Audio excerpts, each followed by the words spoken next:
आप सबको मेरी तरफ से सलाम। कितने लोग रोजे रख रहे हैं?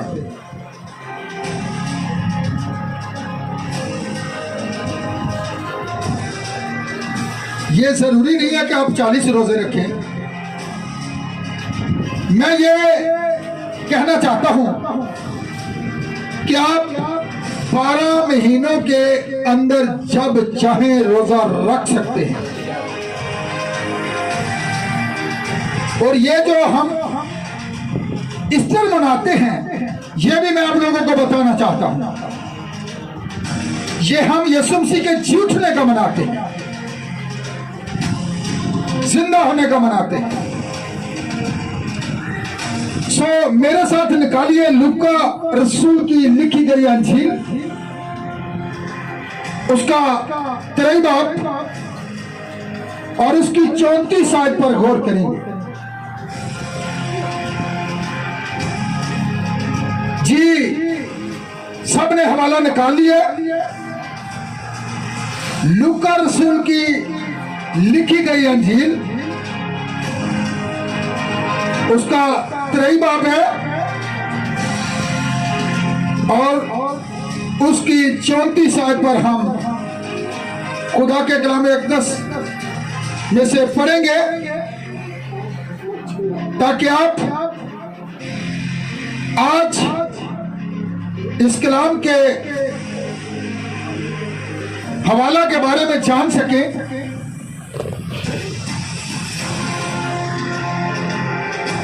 यहां पर कुछ इस तरह से लिखा हुआ है, यीशु ने कहा, आए बाप इनको माफ कर, क्योंकि ये नहीं जानते,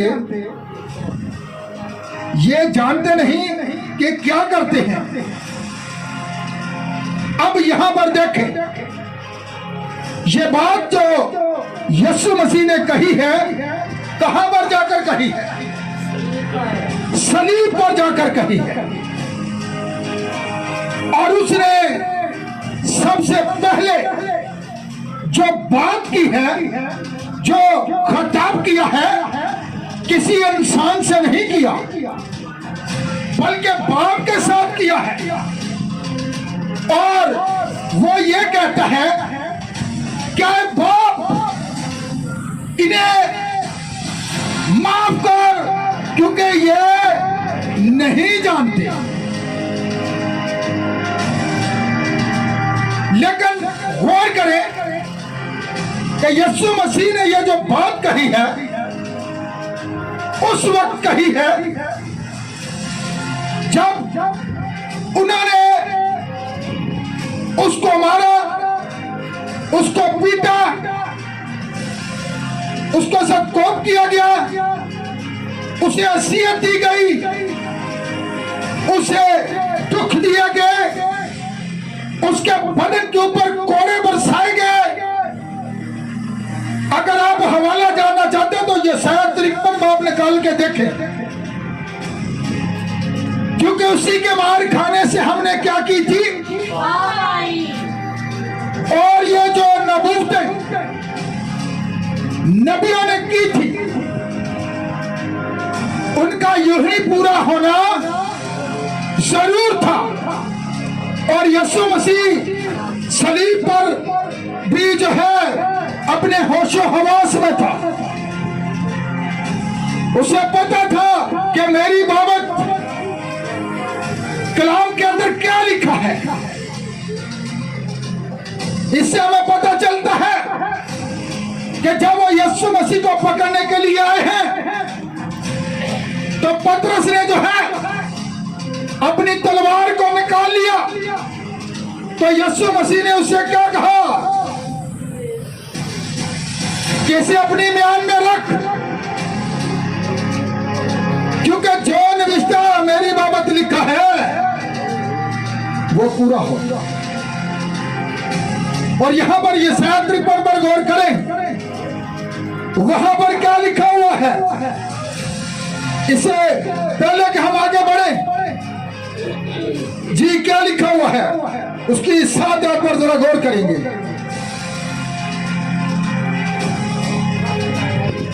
जी लिखा है वो सताया गया तो भी उसने बर्दाश्त की और मुंह ना खोला। जिस तरह भरा जिसे ज़बह करने को ले जाते हैं और जिस तरह भेड़ अपने बाल कतरने वालों के सामने बेज़बान है, उसी तरह वो खामोश रहा। अब देखें यीशु मसीह को जब वो पकड़ कर ले गए तो उसे जब पेशी पर ले जाया गया तो उससे पूछा जाता है, लेकिन वो खामोश है। वो जो उस दौर के हुक्मरान थे वो उससे कहते हैं, क्या तू नहीं जानता क्या मुझे तुझे छोड़ देने का भी? लेकिन यीशु ने क्या कहा, अगर तुझे ऊपर से ना दिया जाता तो तेरा मुझ पर कोई इख्तियार, इसलिए क्योंकि यह निविष्टा लिखा हुआ था, यह निविष्टों का पूरा होना उसकी जिंदगी में जरूर था और यीशु जानता था।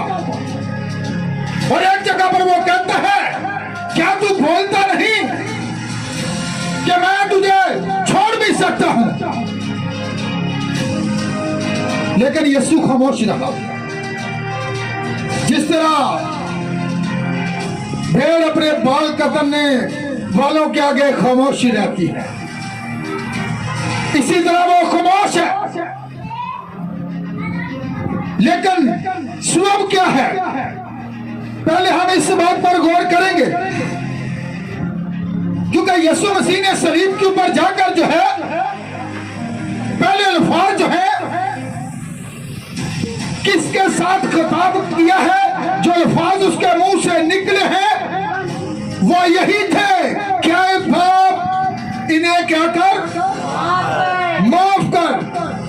तो जरा गौर करेंगे इसकी 12 पर, यशाया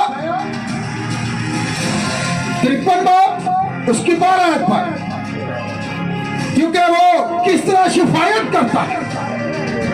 गौर करेंगे, लिखा है, इसलिए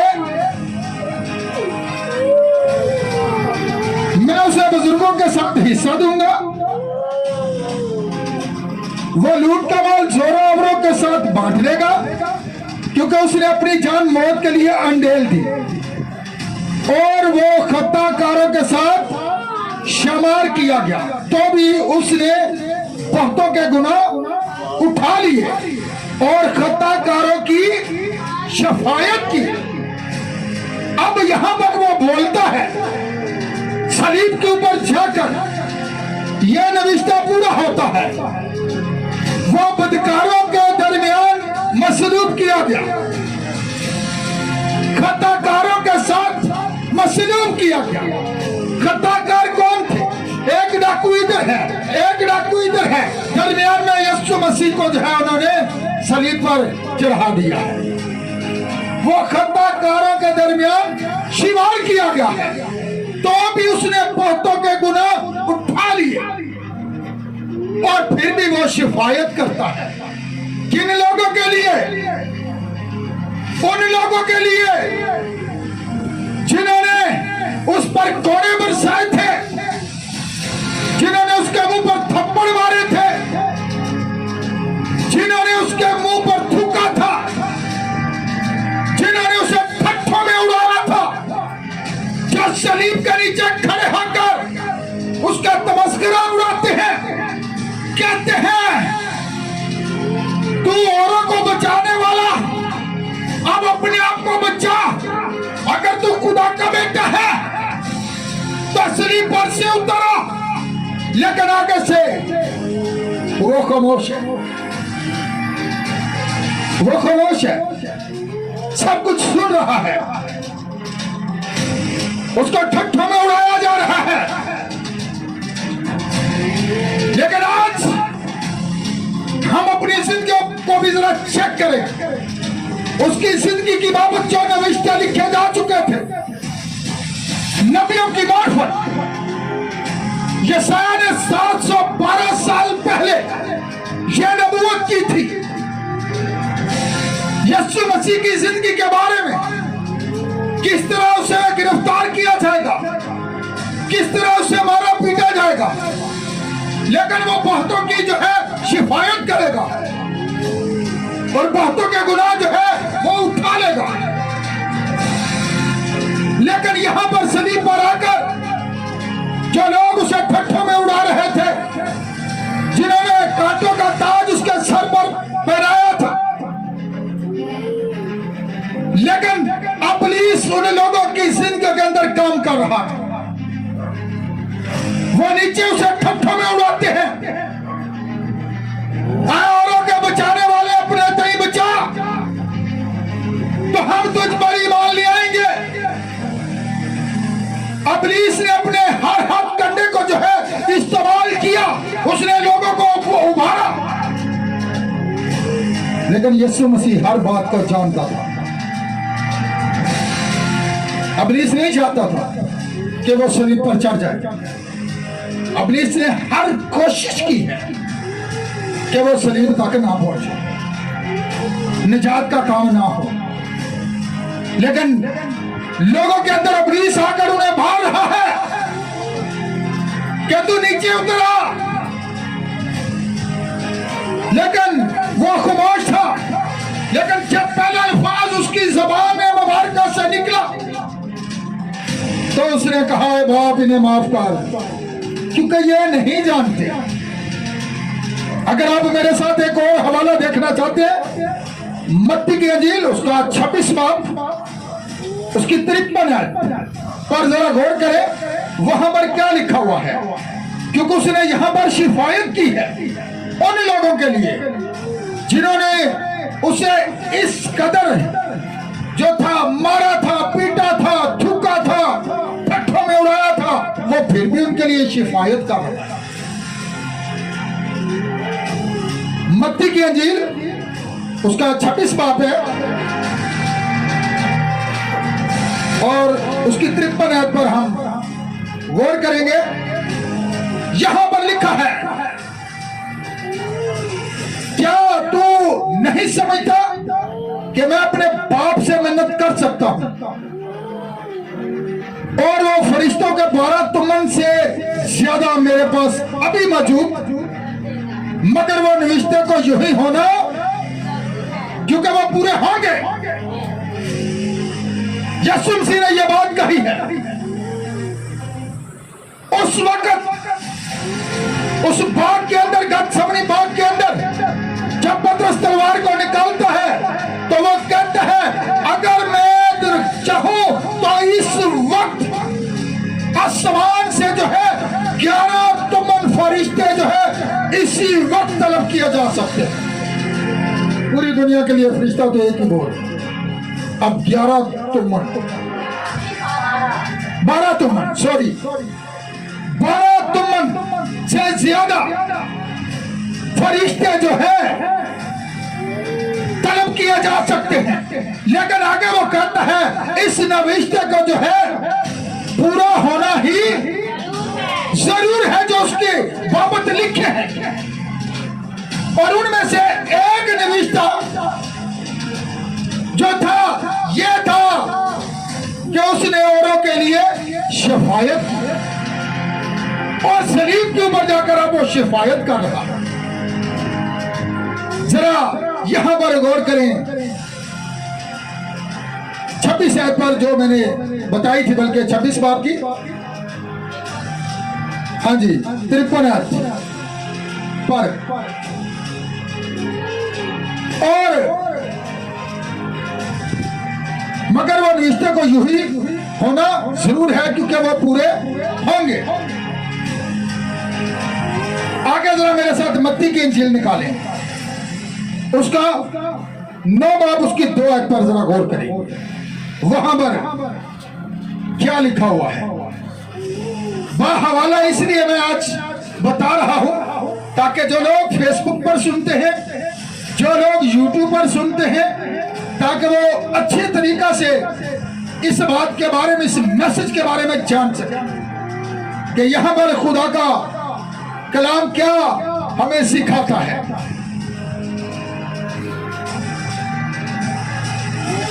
जी यहां पर लिखा है, और देखो लोग एक मफलूज को चारपाई पर पड़ा हुआ उसके पास लाए। यीशु ने उनका मान देखकर मफलूज से कहा, बेटा खातर जमा रख, तेरे गुनाह ये किसने किए हैं? यीशु ने ये गुनाह माफ किए हैं। लेकिन सलीब पर वो शिफायत करता है, सलीब पर वो उनका गुनाह खुद माफ नहीं कर रहा, बल्कि वो बाप से दरख्वास्त करता है, क्या बाप इन्हें माफ कर, क्योंकि ये नहीं जानते। लेकिन इस चारपाई वाले शख्स को यीशु मसीह ने यह बात कही कि तेरे गुनाह, और अगली आयत पर अगर आप गौर करें तो आपको पता चलेगा, उसकी 6 आयत है, लेकिन इसलिए तुम जान लो कि इब्ने आदम को जमीन पर गुनाह माफ करने का इख्तियार है। उसने मफलूज से कहा, उठ, अपनी चारपाई उठा और अपने घर चला जा, और वो उठकर चला गया। अब देखें, सलीब पर जाकर जो था, उन लोगों ने बहुत बड़ा गुनाह किया था। उनका गुनाह क्या था? उनका गुनाह अगर आप जानना चाहते हैं तो फिर आए जरा हम एक और हवाला देखते हैं, यूहन्ना के इंजील 8 बाब उसकी 42 आयत पर जरा गौर करें। उनका गुनाह क्या था? यूहन्ना की इंजील उसका 8 बाब और उसकी 42 आयत पर गौर करेंगे।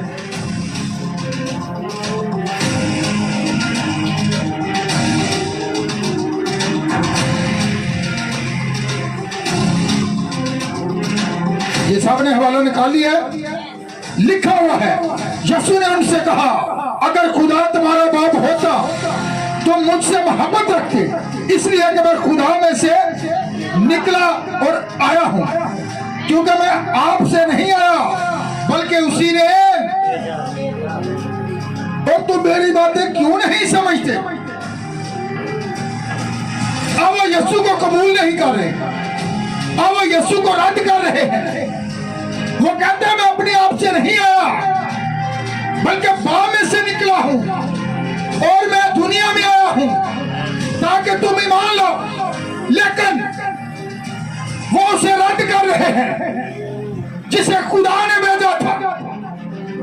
वो उसे पहचान नहीं पा रहे, वो उसे रद्द किए जा रहे हैं। और किस तरह रद्द कर रहे हैं,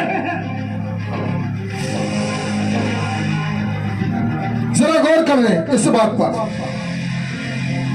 ये उनका गुनाह था। ये क्या था?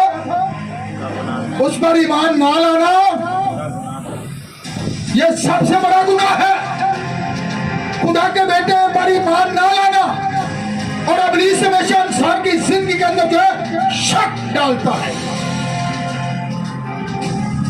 जब शक इंसान की जिंदगी के अंदर आ जाता है, बेइंतकाती आ जाती है, तो फिर यहीं पर तो इब्लीस उन्हें भार रहा कि यह नहीं हो सकता,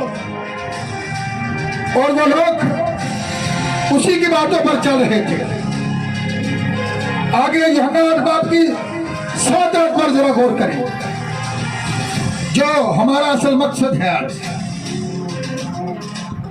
लिखा है, जब वो उससे सवाल करते ही रहे तो उसने सीधे होकर उनसे कहा, जो तुम में बेगुनाह हो वही पहले उसके पत्थर मारे। अब यहां पर देखें, इब्ने आदम को जमीन पर गुनाह माफ करने का इख्तियार है। उसने यह कहा कि पहला पत्थर कौन मारे जिसने आज तक गुनाह नहीं किया,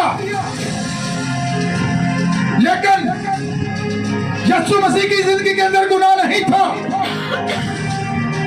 उसने ये बात बाइबल के अंदर कही, कौन है जो मुझ में गुनाह साबित कर सकता है? लेकिन उसने पत्थर मारा, उसने क्या कहा, जा बेटी फिर गुनाह ना करना, यानी कि इख्तियार को इस्तेमाल किया है, उसके गुनाहों को भी जो है उसने खुद माफ कर दिया। क्योंकि आदम को जमीन पर गुनाह माफ करने का भी इख्तियार है। और यहां पर आज हम सीखें कि किस तरह सलीब के ऊपर जाकर यीशु मसीह ने जो है पाप से दरख्वास्त की। क्या वो ये नहीं जानते कि क्या करते हैं, इन्हें माफ कर। और अगर हम उसकी 28 आयत पर गौर करें, 8 बाब की, तो वहां पर जरा गौर करें। बस यीशु ने कहा, जब तुम अपने आदम को ऊंचे पर चढ़ाओगे तो जानोगे कि मैं और अपनी तरफ से कुछ नहीं करता, बल्कि जिस तरह बाप ने मुझे सिखाया उसी तरह ये बातें कहता हूं। जब ऊंचे पर चढ़ाओगे, उन यहूदियों से यीशु मसीह ने यह बात की है जो उसे रद्द कर रहे थे, तो कहते उस वक्त तुम जानोगे कि मैं कौन हूं। यशायाह के अंदर खुदा ने यह बात कही थी कि मैंने अपने खादिम को जो है बरगजीदा किया है। जब तुम उसे देखो तो समझो मैं वही, वो खुदा को पहचानने में नाकाम हो गए। वही खुदा जो उनका बनाने वाला था इंसानी सूरत में उनके आगे खड़ा है और कहता है अगर तुम क्या करोगे, जब इब्ने आदम को ऊंचे पर चढ़ाओगे तो फिर क्या करोगे कि मैं वही को मैं। खुदा ने यह लफ्ज अपने लिए यशायाह के अंदर इस्तेमाल किया था और खुदा कहता जब तुम्हें मेरे खादिम को देखो, यीशु मसीह को, तो समझो मैं हूं वो, कोई दूसरा नहीं है, कोई तीसरा नहीं है, खुदा ही है जिसने निजात के काम को जो था मुकम्मल किया था। और यहां पर गौर करें, लिखा है, हम अगली आयतों पर चलेंगे क्योंकि अगर मैं यहां पर बोलता रहा तो अभी तो आधे हवाले भी बयान नहीं हुए। हम आगे चलते हैं, मेरे साथ एक और हवाला निकालें। सबसे पहले लूका के इंजील 22 बाब की 31 और 32 आयत पर जरा गौर करें। लूका की इंजील उसका 22 बाब और उसकी 31 और 32 आयत पर।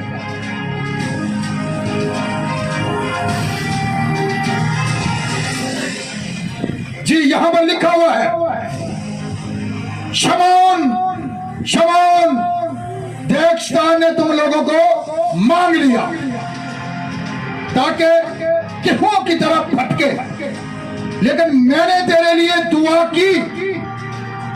ये कौन कह रहा है? यीशु कह रहा है, मैंने तेरे लिए दुआ की, तेरा ईमान जाता ना रहे। जब तू रुजू करे तो अपने भाइयों को मजबूत करना। यह बात यीशु मसीह ने कही है। और देख ले किस तरह खुदावंद यीशु मसीह ने पतरस के लिए दुआ की है, उसके लिए शिफायत की है, लेकिन सलीब पर जाकर वो फिर शिफायत करता है। वो कहता है बाप इन्हें माफ कर, क्योंकि ये नहीं जानते कि ये क्या करते हैं। ये जो शरीर पर यीशु मसीह ने पहले लफ्ज़ उसकी ज़बान मुबारका से निकले हैं, ये एक सिफारिशी दुआ थी। क्या थी? सिफारिशी दुआ अपने लिए नहीं होती, बल्कि दूसरों के लिए की जाती है। सिफारिश करने का हक सिर्फ उस शख्स को हासिल होता है जिसकी वहां तक रसाई हो।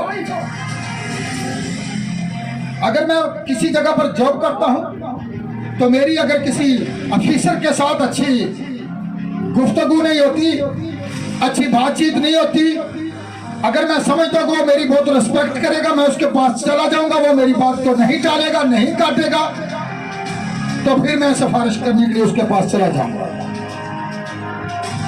ठीक है? लेकिन यहां पर देखें सिफारिश का स्वरूप क्या है। सबसे पहले जो करीब तरीन होता है बादशाह के, वो बेटा होता है। कोई वजीर भी अगर दरबार के अंदर आना चाहे तो बगैर इजाजत के नहीं आ सकता, जब बादशाह बैठा हो। लेकिन बेटा आ सकता है, बेटा सिफारिश कर सकता है। सबसे ज्यादा मजबूत सिफारिश किसकी होगी? बेटे की। और यहाँ पर बेटा ही है जो सिफारिश कर रहा है कि बाप ये माफ कर, क्योंकि ये नहीं जानते कि क्या करते हैं। मेरे साथ निकालें यूहन्ना की इंजील उसका 17 बाब, ताकि आप बेहतर तौर पर इस बातों के बारे में आज जान सकें। यूहन्ना की इंजील उसका 17 बाब उसकी 20 है। यहां पर लिखा है, मैं सिर्फ इन्हीं के लिए दरखास्त नहीं करता, बल्कि उनके लिए भी जो इनके कलाम के वसीला मुझ पर ईमान लाएंगे। यीशु मसीह क्या कर रहा है? जिस रात वो पकड़वाए जाने को था तो वहां पर वो बाप से फिर दरखास्त कर रहा है। वो कहता है कि आए बाप, मैं दुआ करता हूं कि जो इनके कलाम को सुनकर ईमान लाएंगे, जो इनके कलाम को सुनकर तब्दील हो जाएंगे, जो इनके कलाम को सुनकर जो है पहले जैसे नहीं रहेंगे, बल्कि तेरे कलाम के पैरोकार बन जाएंगे, तेरे कलाम के साथ खड़े हो जाएंगे, तेरे कलाम के पीछे चलने वाले बन जाएंगे, तेरे कलाम को दूसरों तक फैलाने वाले बन जाएंगे। मैं उनके लिए भी दरख्वास्त करता हूं।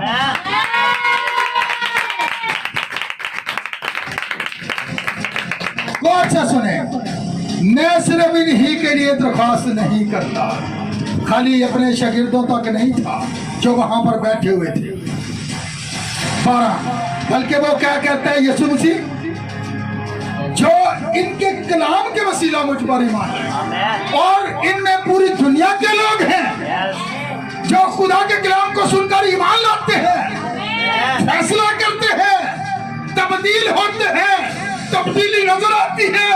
ये वाकया ही बदल गया है, ये कलाम के साथ खड़ा हो गया है। फिर पता चलता है। और जरा उसकी 15 पर गौर करें आप, वहां पर क्या लिखा हुआ है। मैं ये दरख्वास्त नहीं करता कि तूने दुनिया से उठा ले।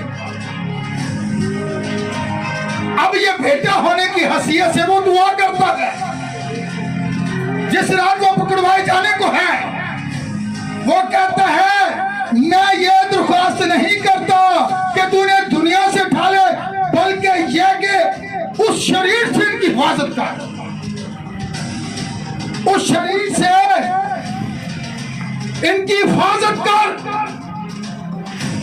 दुनिया के लिए नहीं। बातें गौर तलब है, कहने को तो सभी लोग कहते हैं भाई जी मैं भी मसीही है, भाई जी तुम बोले मसीही हो। मसीही का मतलब होता है मसराशुदा, जो खुदा के कलाम पर ईमान रखता हो, जो खुदा के कलाम के साथ चलता हो, वो मसीही है। खाली नाम के मसीही नहीं है।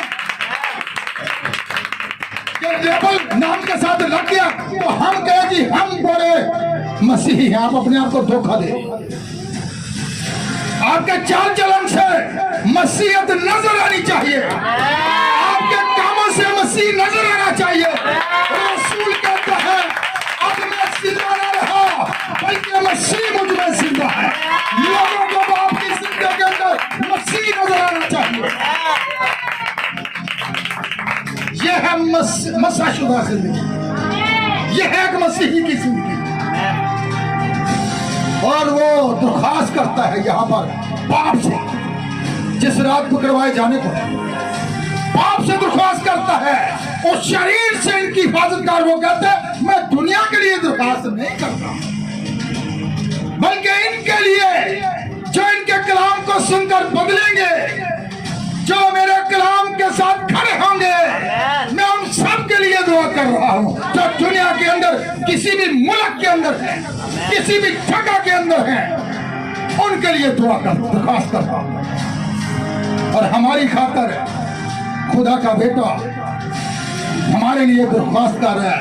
यशायाह 53 बाब के अंदर उसने बहुतों के गुनाह उठा लिए और उनके लिए शफायत की।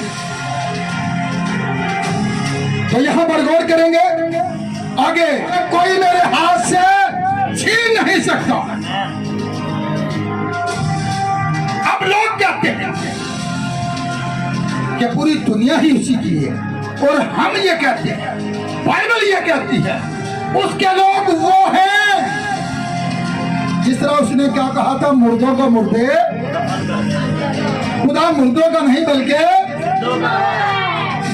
जिनके लिए वो आया था, जिनके ऊपर वो सलीब पर लटका हुआ है, जिनके लिए वो सलीब के ऊपर शिफायत कर रहा है, जिनके गुनाहों को लिए हुए वो सलीब पर खड़ा है। और कहते हैं मैं दुनिया का नहीं। वो ये भी कहता है जिस तरह मैं दुनिया का नहीं, ये भी दुनिया के पता चलना चाहिए। मसीहों आज पता चलना चाहिए हम दुनिया के हैं या के आसमान के हैं, हम मसीह के हैं या दुनिया के हैं। आज पता चलना चाहिए। दुनिया अपनों को खुश रखती है। अगर हम मसीह के हैं जिसने हमारी खातर आसमान को छोड़ दिया, हमारी खातर इतना जुल्म बर्दाश्त किया, लेकिन आज हम अपनी जिंदगियों के अंदर झांक के अपनी जिंदगियों पर गौर कर ले, हम उसके लिए क्या कर रहे हैं। उसने हमारी खातर सब कुछ बर्दाश्त किया, सलीब तक चला गया, भट्ठों में उड़ाया गया, तो फिर भी उसने शर्मिंदगी की परवाह नहीं की। आज हम कहते हैं हमें शर्म आती है। दलेरी से उसके कलाम का प्रचार करें, लोग जो मर्जी कहते रहे, लोगों की परवाह ना करें। अगर आप उसके बेटे और बेटियां हैं तो ठंके की चाक पर उसकी आवाज को लोगों तक पहुंचाएं। और यहां पर देखें कि किस तरह उसने शिफायत की है।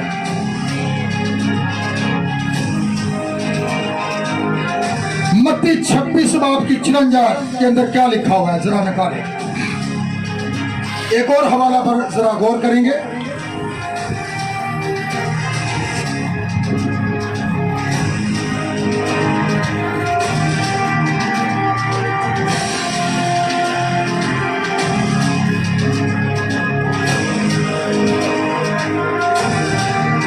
बस ठीक है, ये हवाला आगे पड़ा था, लेकिन यहां पर देखें मत्ती 5 बार जरा निकालिए और उसकी 17 और 18 पर जरा गौर करेंगे कि यहां पर क्या लिखा हुआ है। वहां पर भी उसी शख्स के बारे में लिखा होगा जी निकालिए, क्या लिखा हुआ है?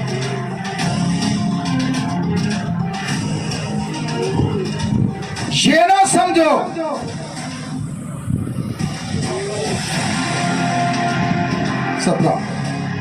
ये ना समझो कि मैं कुरान या नबियों की किताबों को मनसूख करने आया हूं। मनसूख करने नहीं बल्कि पूरा करने आया हूं, क्योंकि मैं तुमसे सच कहता हूं, जब तक आसमान और जमीन टल ना जाएं, एक नुक्ता या एक शोशा तुरैत से हरगिज़ ना टलेगा जब तक ये सब कुछ पूरा ना हो। ये ले, क्या लिखा हुआ है?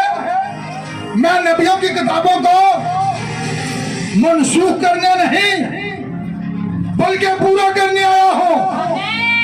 और बहुत से लोगों का यही ख्याल है कि अगर यीशु मसीह ने शरीयत पर अमल किया है तो हमें भी जो है शरीयत पर अमल करने की जरूरत है। नहीं, बल्कि यीशु मसीह ने यह कहा था कि शरीयत के अंदर जितने भी नविश्ते मेरी बाबत लिखे गए हैं मैं उनको पूरा करने के लिए आया हूं। और जो नविश्ते उसकी जिंदगी के अंदर लिखे थे वो पूरे हो रहे थे। इब्रानियों 7 निकाले जरा, ये नविश्तों की बात कर रहे हैं कि जो नविश्ते उसके सलीब पर चढ़ाए जाने से पहले लिखे जा चुके उनका पूरा होना जरूर था।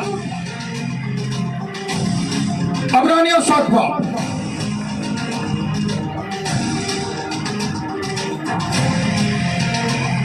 जिसे पहले मिले वो मुझे दे दे भाई। मिल गया?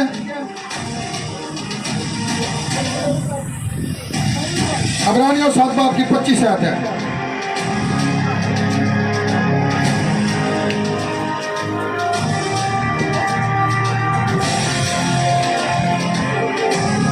इसीलिए जो उसके वसीला से खुदा के पास आते हैं वो उन्हें पूरी निजात दे सकते हैं, क्योंकि वो उनकी शफायत के लिए हमेशा जिंदा है। उनकी शफायत के लिए कौन जिंदा है?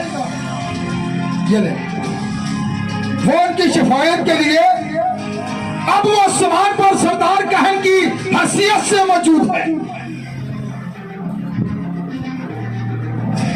और वो सब मुकद्दसों की शफायत करता है। शफायत का काम करने वाला दरमियानी कहलाता है। खुदावंद मसीह खुदा और इंसान के बीच दरमियानी का किरदार अदा करता है। पौलुस रसूल लिखता है कि इंसान के बीच में दरमियानी यानी यीशु मसीह जो कि एक इंसान है। यह एक हकीकत है कि खुदावंद यीशु मसीह एक इंसान है।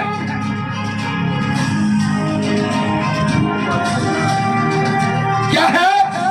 एक इंसान है। सुलैमान की किताब मेरे साथ निकालें,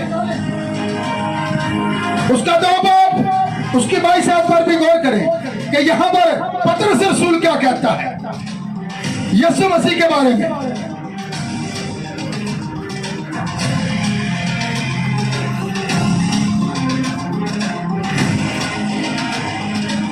दो बाब की 22 आयत है जी। यहां पर लिखा है, आए इस्राएलियों ये बातें सुनो कि यीशु नासरी एक शख्स था जिसका खुदा की तरफ से होना तुम पर उन मौजूद और जीव कामों और निशानों से साबित हुआ जो खुदा ने उसकी मार्फत तुम्हें दिखाए, जिन्हें तुम आप ही जानते हो। अब गौर कर लें, जो कुछ खुदा ने उसकी बाबत अपने नबियों की मार्फत कलमबंद करवाया था, मूसा ने भी ये नबूवत की थी कि खुदा भाइयों में से मूसा क्या करेगा? नबी बर्पा करेगा और जो उसकी नहीं मानेगा उसी उम्मत से रिश्ता नबूत कर दिया जाएगा। और यहां पर पतरस भी यही बात कहते हैं कि यीशु नासरी एक शख्स था और शख्स जो होता है एक दरमियानी बाप में और हम में जो दरार थी। दरार क्या थी? गुनाह की वजह से। और गुनाहों को लेने उठाने के लिए बेटा आया जो सलीब के ऊपर चढ़ गया है हमारे गुनाह उठाकर और हमारे लिए शफाअत कर रहा है। दरमियानी एक का नहीं होता।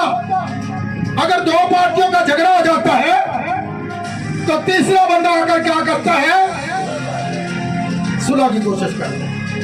इसी तरह दरमियानी का किरदार यीशु मसीह ने किया है जो हमारी शिफायत करता है, जो हमारी पाप से दरख्वास्त करता है कि इन्हें माफ कर क्योंकि ये नहीं जानते।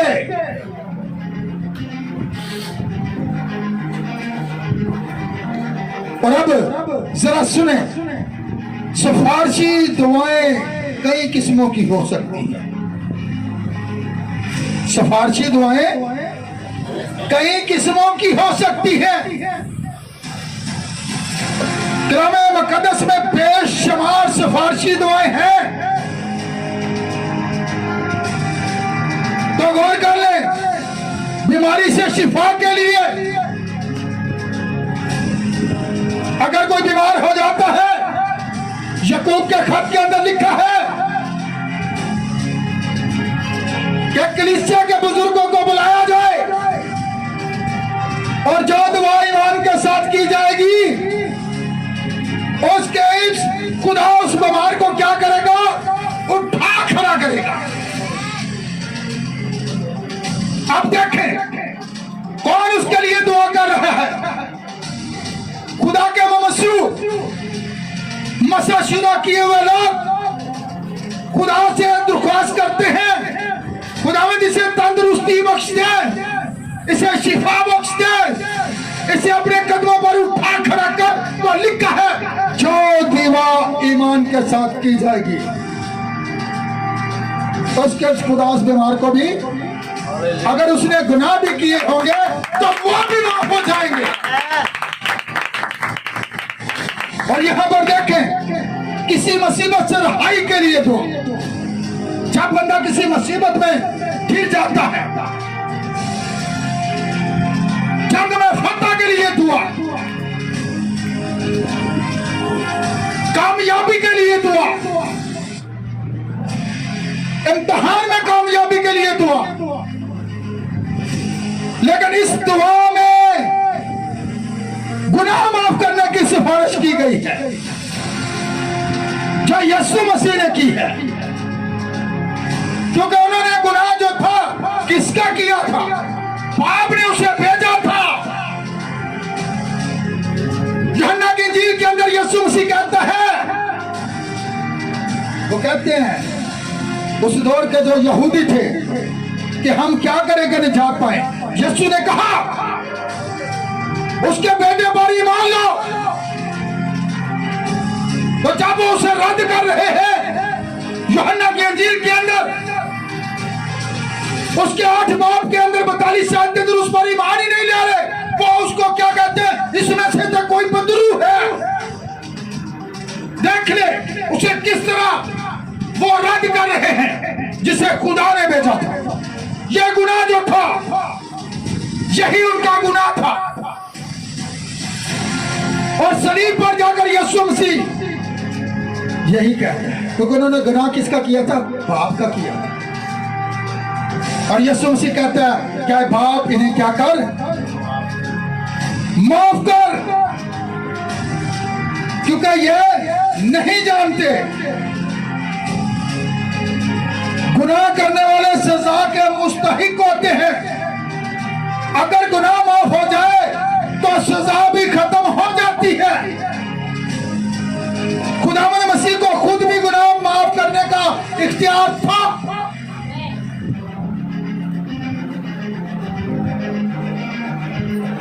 गौर कर ले, उसने ऐसे नहीं कहा था कि इब्ने आदम को जमीन पर गुनाह माफ करने का भी इख्तियार है, लेकिन सलीब के ऊपर जाकर वो बाप से दरख्वास्त करता है, क्योंकि ये नहीं जानते ये क्या करते हैं। कलामे मुकद्दस के अंदर बहुत से नबियों को यह शर्फ हासिल हुआ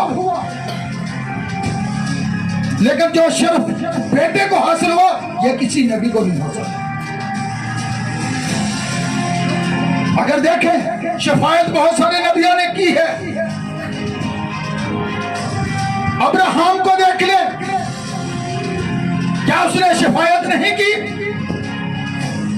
वो 50 से 40 पर आता है, 40 से 30 पर आ जाता है, 30 में से 20 पर आ जाता है, 20 में से 10 पर आ जाता है। खुदा कहता है अगर मुझे वहां 10 भी मिल गए तो मैं शहर को तबाह बर्बाद नहीं करूंगा। वो बार बार शफायत करता है, खुदा से दरख्वास्त करता है। लेकिन यहां पर देखें, अगर मूसा पर गौर करें, मूसा यहां तक कह देता है खरूज की किताब 32 बाब के 32 आयत के अंदर, अगर तू इनका गुनाह माफ ना करे तो जो किताब तूने लिखी है उस किताब के अंदर से मेरा भी नाम जो है मिटा डाल, ताकि मैं भी नहीं लोगों के साथ मर जाऊंगा। ये था शफायत करना। मूसा के लिए खुदा से शफायत करता है, दरमियानी का काम कर रहा है, दरमियान में मूसा आ जाता है। नहीं तो हो सकता है खुदा उन लोगों को वहीं पर खत्म कर दे, लेकिन वो शफायत करता है यहां तक अगर तू इनका गुनाह माफ ना करे तो फिर जो तूने किताब लिखी है उसमें से मेरा भी नाम हटा। दानियल को देखें, जो खुदा का नबी है, उसने शफायत की है। बाइबल के अंदर बहुत से ऐसे हवाला जात हैं जिसके अंदर हमें ये बातें मिलती हैं। कलमे का जो इकरार था, सलीब पर की गई सिफारिश, अव्वल 2 तरीकों से ये अतलाक होता है। एक तो उन लोगों के लिए जिन्होंने उसे मारा था, जिन्होंने उसे पीटा था। अभी मैं यीशु मसीह की बेगुनाही भी यहां पर साबित करूंगा कि गुनाह किस तरह उन्होंने किया हुआ था। एक बेगुनाह को शरीयत क्या कहती है? यह जो दालती निजाम है, लिखा मुजरिम को सजा देनी है। अगर किसी गुनाह ही नहीं किया तो उन्होंने फांसी की सजा दे दी जाए, ये गुनाह नहीं, ये बहुत बड़ा गुनाह है। यह इंसाफ का खून है। अदालतें खुदा ने इसीलिए मुकर्रर की थी ताकि जो शख्स अदालत के अंदर जाएगा, जो मुजरिम है, मुजरिम को सजा दी जाए, लेकिन जो बेगुनाह है उसे छोड़ दिया। लेकिन आज दौलत ने इस कदर लोगों को अंधा कर दिया है, इंसाफ का खून कर दिया जाता है। जिसके पास दौलत नहीं उसे फांसी में लटका दिया जाता है, और जिसके पास दौलत है वो आराम से पैसा देकर निकल जाता है। लेकिन एक बात याद रखें, उस रोज आखिरत के अंदर आप क्या करेंगे? दुनिया के अंदर आप बच सकते हैं, लेकिन जब खुदा की अदालत लगेगी फिर आप क्या करेंगे? इसलिए यीशु मसीह उनकी शिफायत कर रहा है जो उसके कलाम के साथ खड़े।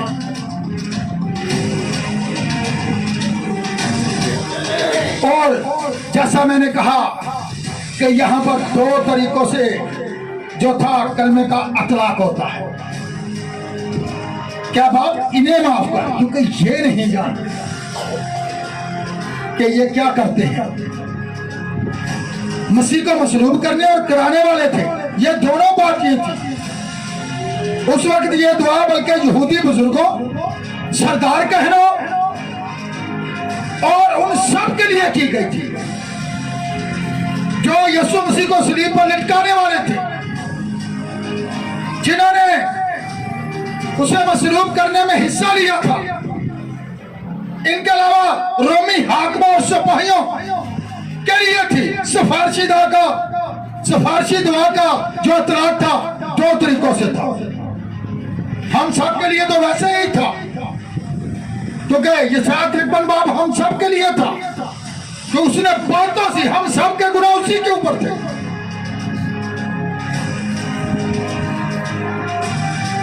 अब यहां पर देखें, मैं एक और बात की तरफ आना चाहता हूं। मेरे साथ निकाले जरा मत्ती रसूल की लिखी गई इंजील उसका 5 बाब उसकी 44 आयत पर जरा गौर करें।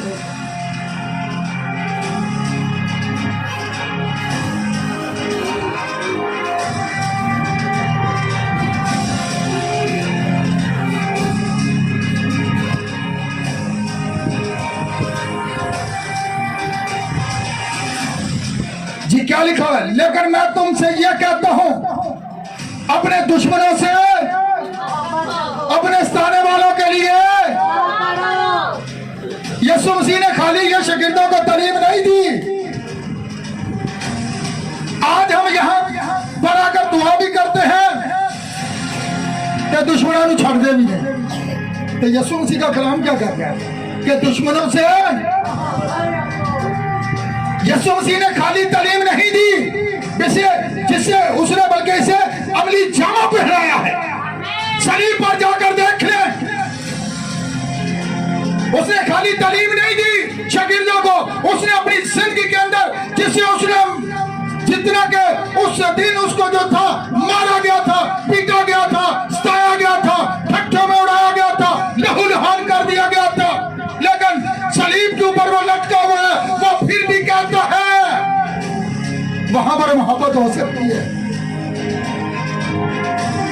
वो फिर भी शफायत कर है, क्या बाप इन्हें माफ कर, क्योंकि ये नहीं जानते।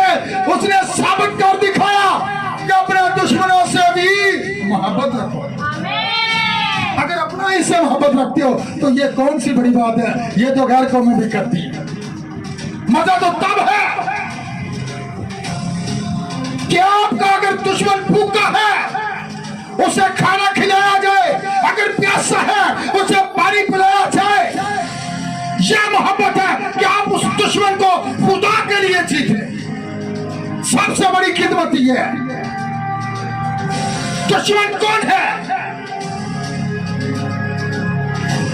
असल हमारा दुश्मन इब्लीस है, जो लोगों को फर्क लगाता है, जो लोगों को गुमराह करता है। हमारी असल जंग इब्लीस के साथ है। लेकिन यहां पर देखें यीशु मसीह ने क्या किया है। सलीब पर जाकर अपने दुश्मनों के लिए, जिन्होंने उसे इस कदर दुख दिया, कर्ब की हालत में, तकलीफ की हालत में, वो फिर भी कहता है, पहली बात वो उस निमिष्टे का पूरा होना जरूर है। वो कहता है बाप इन्हें माफ कर, क्योंकि ये नहीं जानते कि ये क्या करते हैं। जरा हम अपनी जिंदगियों पर गौर कर लें। हमने कभी किसी को माफ किया? हम कहते हैं खुदा मोहब्बत है। इधर ध्यान करें, सुने। हम खादिम लोग जो हैं चर्चिस के अंदर खड़े होकर कहते हैं, ओ भाई जी खुदा मोहब्बत है, बड़ी मीठी बात। अच्छा, कि भाई जी में तुम्हारा दुश्मन कौन है? खादम? ये कौन सी आपकी खिदमत है? ये कैसी खिदमत है? आप अपने आप को धोखा दे रहे हैं। जितने भी खुदाम अपने दिल के अंदर हसद करते हैं, गुस्सा रखते हैं, खादम को अपना दुश्मन समझ लेते हैं, ये कैसी मोहब्बत है? मोहब्बत सलीब के ऊपर यीशु मसीह की देखें। उसने ये खाली नहीं कहा था अपने शागिर्दों को तालीम दी थी कि एक दूसरे से मोहब्बत रखो ताकि लोग तुम्हें मेरे क्या करेंगे? शागिर्द जानेंगे। क्या हम ये उसके कलाम पर अमल कर रहे हैं? लिखा जमीन आसमान टल सकते हैं पर मेरे मुंह की बातें हरगिज़ ना करेंगी। खुदा अदालत इस कलाम के वसीला करेगा। हम लोगों को ये तालीम देते रहे खुदा मोहब्बत है, तो हमारे अंदर कितनी मोहब्बत है? हम तो किसी को माफ करते ही नहीं है। और भाई जी, और भैन जी, और मैं जो ये गल्लां तुहाड़ियां तुसां कीतियां ने ना, मरते दम तक कर दिल च रख नहीं आ जाए मैं उन्हें सुना नहीं सकता, मैं तो माफी देनी ही नहीं चाहिए। अच्छा फिर तुझे कंजरी मसीह हो, और मसीह को देखें, अगर आप उसके बेटे और बेटियां हैं तो आप माफ करेंगे, आप अपना हक नहीं जताएंगे। जिस तरह भेड़ अपने बाल कतरने वालों के आगे खामोश रहती है, माफ करने की तरफ जाएं। यीशु मसीह ने यह कलाम के अंदर कहा है, अगर हम उसकी तालीम पर नहीं चल रहे, उसके कलाम को पूरा नहीं कर रहे, तो फिर हम भटके हुए। दुआ के अंदर हम ये कह देते हैं, जिस तरह हम अपने कसूरवारों को, तू भी हमारे कभी कीते के मां नहीं दुआ तो पढ़ रहे हैं गुरु भैया समझ दिया ना, नकलिया जो नकल करता है वो उत्ते खून रोड़िया होता है, जो छुरी लाई होती है, कई लोग वेख के डर जाते हैं, फटाफट पैसे काट के दे देते हैं डरते हुए। पर रुपये से आज भी यही हाल है, बहुत से लोग फरूपिये बने हुए हैं, लेकिन खुदा का कलाम उनके अंदर नहीं है, मसीह की तालीम उनके अंदर नहीं है। लोगों को तालीमें देते फिरे, लेकिन खुद वो दुश्मनियों पर उतरे हुए। ये कौन सी खिदमत है, ये कौन सी मोहब्बत है? मैं हमेशा ये बात कहता हूं, हमारी किसी से कोई दुश्मनी नहीं, हम सब मसीह में भाई हैं, कलीसिया मसीह की है, हम खाली खुराक देने वाले हैं, हम उसकी आवाज पहुंचाने वाले हैं। यीशु मसीह ने दुआ उनके लिए की थी, जिस तरह बेटे ने माफ किया तो फिर तुम भी माफ करोगे। हम ये रटी रटाई दुआएं नहीं, जिस तरह हम अपने कसूरवारों को माफ करते हैं, तुम भी हमारे कसूर दाले दाले दिन खुदा ने कहना इधर आ, हाँ वड्या पा दिया, किनू माफी दी थी? मैनू नहीं पता, अकाली दुआ देने पड़ा है, ये भी झूठी बोली जा रहा है कि जिस तरह असी अपने कसूरवारों को झूठी है, जो माफी तो किसी को देंगे नहीं, तो फिर आके माफ दे, जिस तरह असी अपने कसूरवारों को माफ करने, तू नहीं साढ़े माफ कर। मैंने कहना तुसा नहीं किसी ने कीते थे, मैं कि मैं कर जो बोगे वही काटोगे। और खुदा के कलाम 1:10 के अंदर लिखा, मुबारक है वो जो सुना कराते हैं, वो खुदा के बेटे कहलाएंगे। और यहां पर देखें, हम अगली बातों की तरफ जाएंगे, वक्त बहुत कम रह गया, अभी हवाले बहुत ज्यादा, अभी हवाले बहुत ज्यादा है, मैं इसे जरा शार्ट करना चाहता हूं। लेकिन देखें, अगर हम उसके पैरोकार हैं, अगर हम मसीह के कलाम के साथ खड़े हैं, तो फिर हमारा दिल मसीह के दिल की तरह होना चाहिए। खा हमें मारा जाए, हमारे ऊपर थूका जाए, हमारी बेइज्जती की जाए, जो कुछ हमारे साथ मर्जी किया जाए, लेकिन हमारा एक ही मकसद होना चाहिए कि हम इन्हें खुदा के कलाम के साथ जीत सके। लिखान के लिए दुआ करो, हमें दुआ के लिए बुलाया गया है, माफ करने के लिए बुलाया गया है। स्टीफनस को मारा गया और वो फिर भी कहता है कि खुदावंद यीशु, मैं अपनी रूह तेरे हाथों में, यह गुनाह इनके जिम्मे, वो उसे पत्थर मारे हैं। यह है खुदा के बेटे और बेटियां बनना। आज सानू तो कोई चंद मार देते सी, आने था कि मैं पिस्तौल कट के मैं तेन गोली मार देनी, छड़ना ही नहीं हूं, तेरी नस्ल ही मार देनी, जाना किथे? लोगों का ना बहुत दिल डर गया। नहीं, खुदा के लोग झगड़ा नहीं करते,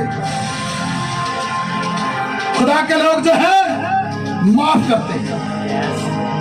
यह मसीहत है। ऐसा नहीं है सुनेगा, अगर तेरे कोई एक गाल पर तमाचा मारे तो दूसरा भी फेर दे, असि फेरन तो पहले आप अगले ने छोड़ देनी है, ठहर जा हमें ना दूजा फेरन का मौका ही नहीं देना। अगर हम मसीही हैं तो जितने लोग भी मुझे YouTube पर सुनते हैं, फेसबुक पर खुदा के पैगाम को सुनते हैं, तो फिर एक अच्छे मसीही बन जाए। पौलुस को देख लें, पहले लोगों को मारने वाला था, जब मसीहत में आ गया फिर वो मार खाने वाला बन गया। इसे कहते हैं मसीहत। तो यहां पर गौर करेंगे, रास्तबाज आदमी को कसूरवार ठहराना और बेगुनाह को सजाए मौत देना यह गुनाह था, क्योंकि खुदावंद मसीह के बेकसूर होने के बहुत से सबूत मौजूद थे। मेरे साथ वाला निकाले यकूब अपना लूका 3 की 4 जरा निकाले। अब जरा बेसबूत, यानी कि जो सबूत मौजूद थे कि वो बेगुनाह है, फिर भी उन्होंने उसे सलीब पर चढ़ा दिया। यह गुनाह था जी। निकालिए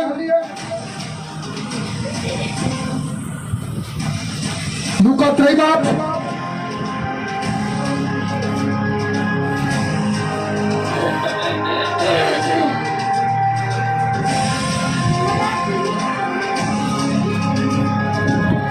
जी। लूका 3 की 4 पर गौर करें। पिलातुस ने सरदार के और आम लोगों से कहा कि मैं इस शख्स में कुछ कसूर नहीं पाता, यह बेगुनाही है। अब अगर हम जज की अदालत के अंदर एक बंदे को ले जाते हैं, केस लड़ते हैं और जज ने फैसला करना है, वो कहता है, वो फैसला करता है ये बेगुनाह है, इसके अंदर गुनाह नहीं है, यह मुजरिम नहीं है, मैं इसे छोड़ता हूं। लेकिन जो बाहर वाले खड़े हैं लोग, वो चिल्ला रहे हैं। अब यहां पर यीशु मसीह की बेगुनाही देखें, पिलातुस की पेशी के ऊपर उसने ये बात लोगों के आगे रखी, मैं इसमें कोई कसूर नहीं पाता, ये बेकसूर है।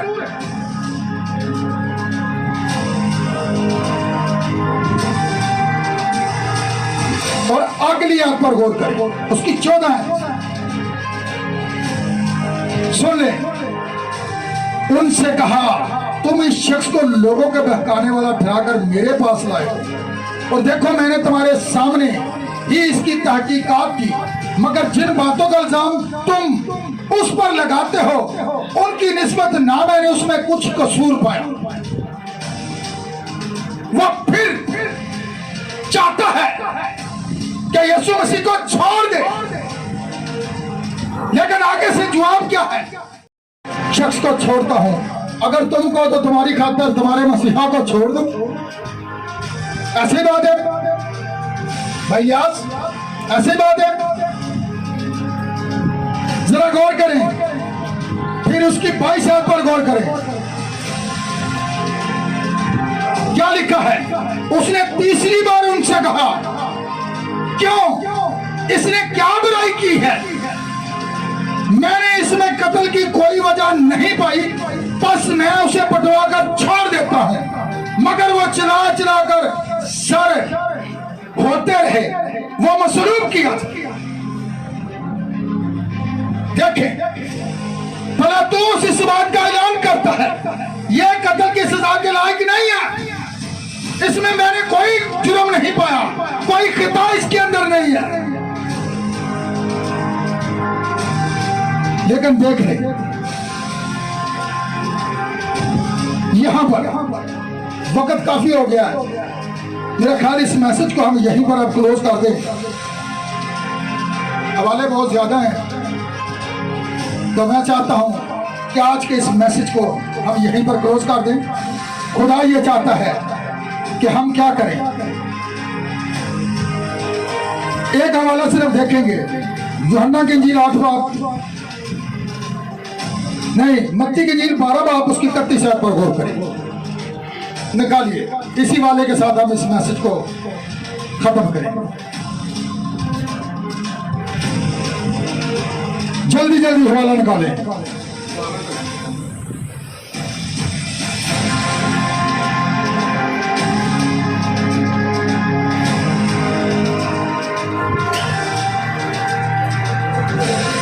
जी, उसकी 31 आयत पर क्या लिखा हुआ है? इसलिए मैं तुमसे कहता हूं, आदमियों का हर गुनाह और कुफर तो माफ किया जाएगा, मगर जो कुफर रूह के हक में हुआ वो माफ ना किया जाएगा।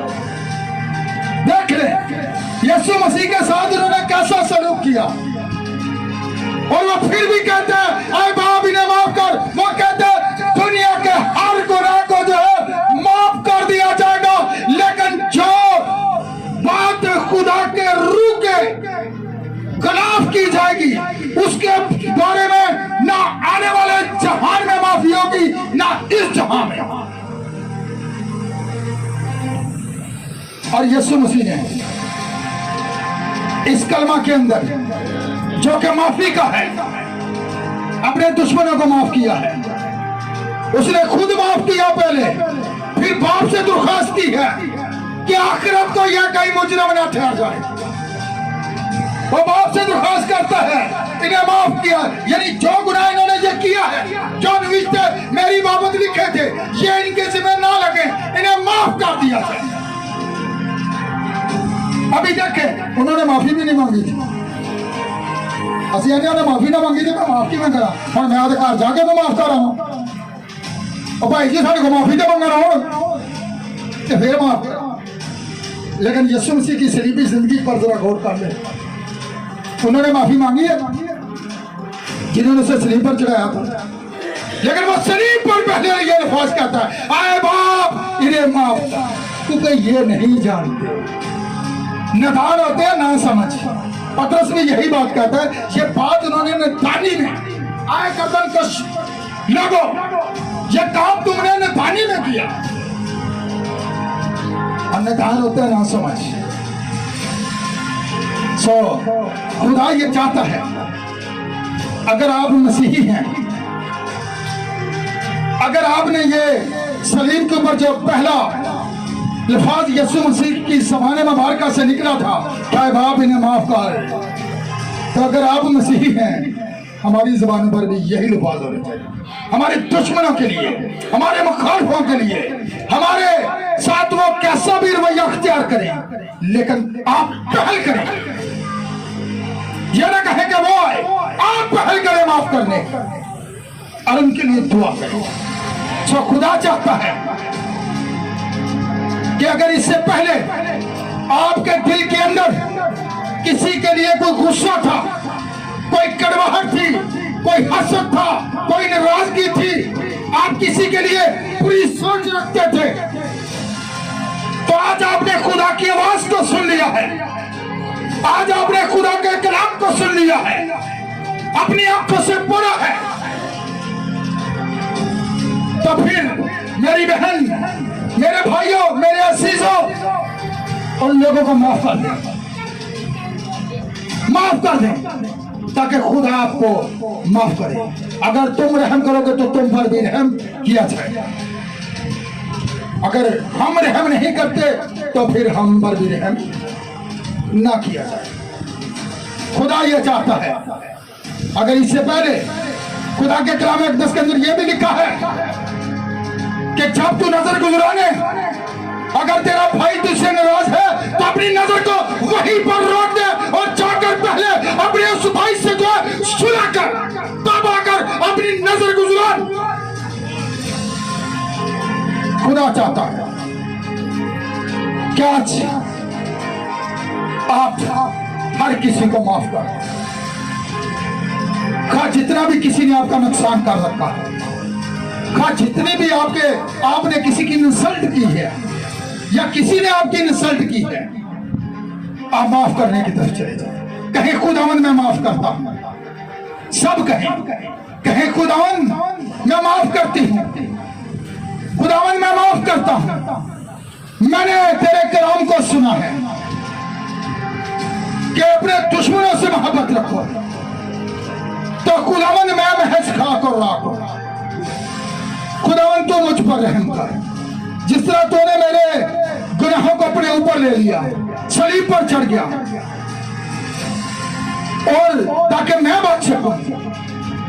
खुदावन जो लोग मुझसे नाराज हैं मैं उन सबको माफ करता हूं। अगर मेरी खुदावन गुफ्तगू से, बोलचाल से अगर किसी की दिल सारी हुई हो तो खुदावंद तो मुझे माफ कर। मैं उस भाई से माफी चाहता हूँ, उस बहन से माफी चाहता हूँ। खुदावंद हम सब तेरा शुक्रगुजार, सब तेरे शुक्रगुजार हैं कि तूने हमसे ऐसी मोहब्बत की कि अपना आप सलीब पर दे दिया। और खुदावंद यही है मोहब्बत हमारे दिलों के अंदर घर कर जाए, ताकि खुदावंद हम एक दूसरे की बेहतरी के लिए आगे बढ़े, एक दूसरे के लिए तरक्की के लिए आगे बढ़े, एक दूसरे की कामयाबी के लिए आगे बढ़े। और खुदावंद अपने मुल्क पाकिस्तान के लिए दुआ करता हूं, अपने हुक्मरान बाला के लिए दुआ करता हूं। खुदावंद मुल्क पाकिस्तान तरक्की करता चला जाए और हर तरह की बम ब्लास्ट जैसी लानतों से, हर तरह की दहशतगर्दी से, हर तरह के दुश्मन के खुदावंद खुदा हीले बहानों से, खुदावंद हमलों से इस मुल्क को महफूज कर। और खुदावंद तो मुल्क पाकिस्तान को बरकत, इस तरह के हुक्मरान बाला को बरकत, और खुदावंद इस मोहल्ला को बरकत, इस कलीसिया को बरकत दे। और दुनिया के तमाम उन लोगों के लिए जो भी खुदावंद तेरे कलाम को सुनते हैं, तेरे कलाम के साथ खड़े हैं, उन सब के लिए तेरी बरकत को चाहता हूँ, तेरी ब्लेसिंग को चाहता हूँ।